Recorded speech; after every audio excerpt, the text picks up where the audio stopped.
What's up, guys? Cole here from Stock Options with Cole, and today we're gonna make a new video on Visa. And last night I did an analysis on it, and I've had a bunch of you ask me how come I'm not buying into Visa yet.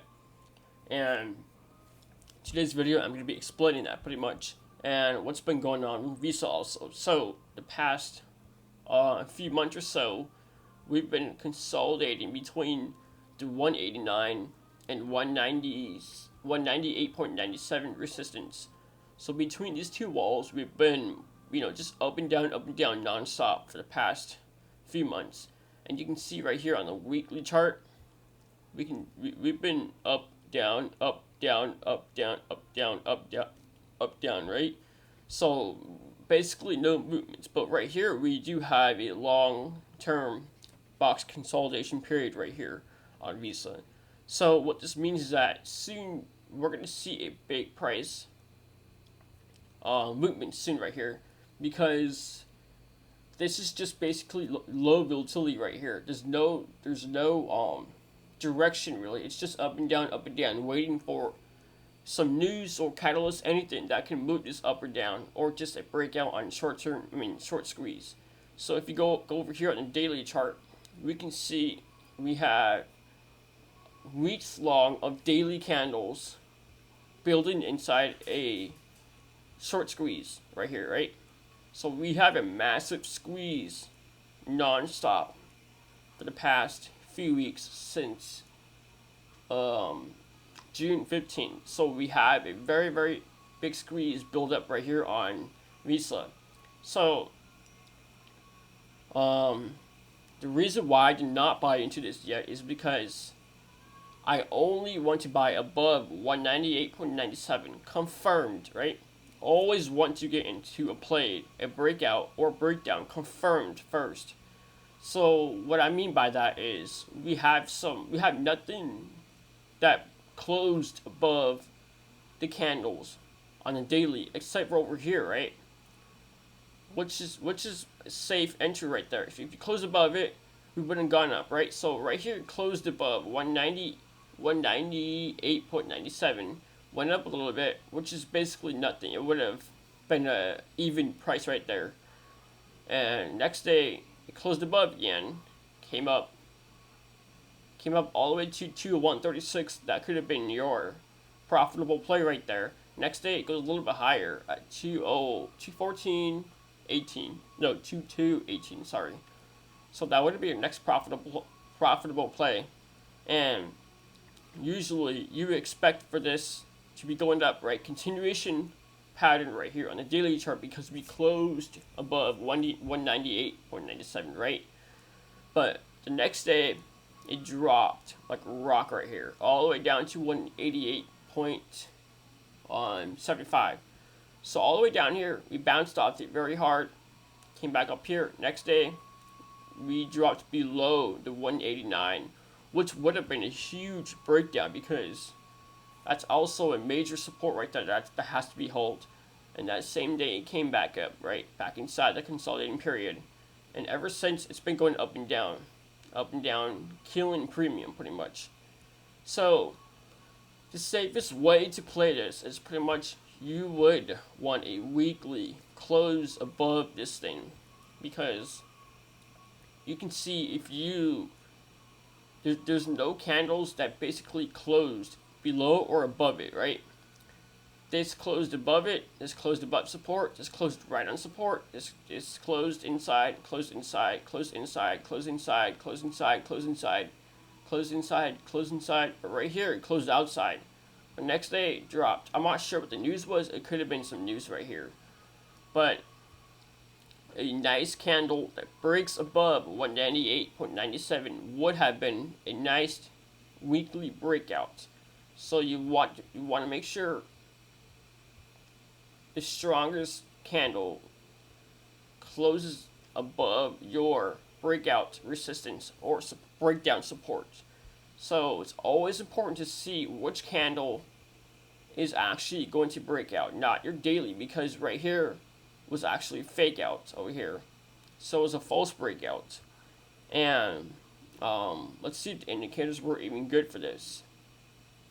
So we also had a lot of bearish divergences right here. While the price was going up, we had some flatlined RSI. Nothing right here. It's just consolidating on the indicators, and drop occurred.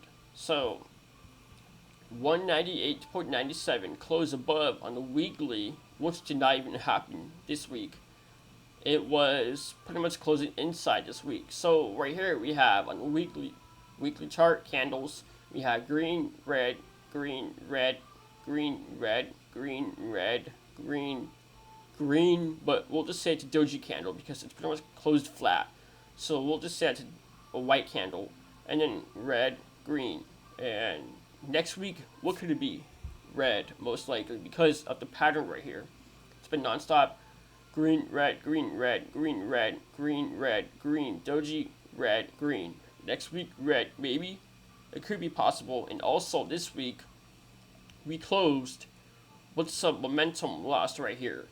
And that's also not a good sign. So we might see some downside again for next week. And we could fall down to 189. Who knows what's going to happen, because this thing has been consolidating nonstop. But it could go to 189, bounce back up, 198, and try for breakout again. Over here on the TTM squeeze, this is signaling a huge move right here soon. Okay, so this is also something you want to watch right here. And next week, I will make some plays in Visa if it closes above on the daily to make some short-term scalps. I'm not going to do any swings, anything on this, because this can screw you over right here, okay? So once it closes above the weekly on the 198.97 on the weekly candle, okay, that is confirmed a breakout. Or if it closes below 189 on the weekly candle, it would close below 189. That's when you buy puts on the weekly. Okay, so next Friday, close on the market, or right before the market closes and you the candle is way below 189. That's also going to be confirmed. Okay, but also it's a little bit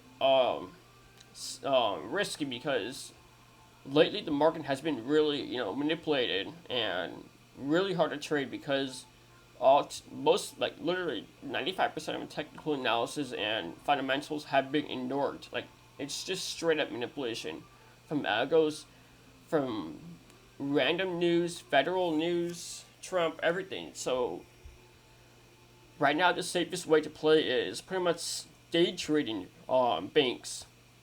Okay, so only want to make your trade when the weekly candle closes above or below either your 189 support or 198.97 resistance. And today it actually was trying to break out right here.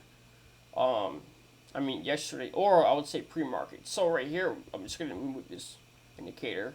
This tool.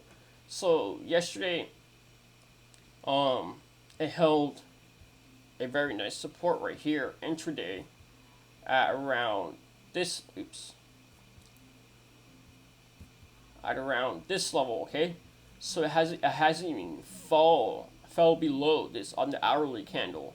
Okay, it's been bear flagging pretty much, bear flag. Okay, and then out of nowhere it just pops right here. Okay, so 195 all the way to 198.39 over here, and then next candle pops up, tries to break out, and I bet you a lot of people actually bought their calls right here at the top because they thought it was going to break out. And then the next day right here, pretty much today, it was red, right? So 198.85 all the way down to the SMA 20 around 195.08. So this is a very, very dangerous play that this is something very bad that people don't even wait for. If you buy up here, that just means that you just want to get rich quick, right? The people that actually wait for breakouts and confirm it are the ones who are patient, and they can leave out a few more dollars on the table rather than getting screwed over the next day on this candle. Okay, so I'm sure this manipulated a lot of people in the group, and this is why I made the video to show you guys why I did not even buy into this today. Okay, so weekly candle closes above 198.97. I'll buy into it. Okay. Yeah. So I'll see you guys next video, and I hope this helps you guys on why this is important to know on confirming your breakouts or breakdowns, and you don't want to get yourself screwed inside a false breakout. Okay, so this is the video for you guys, and I hope you guys enjoy it. Thank you for watching.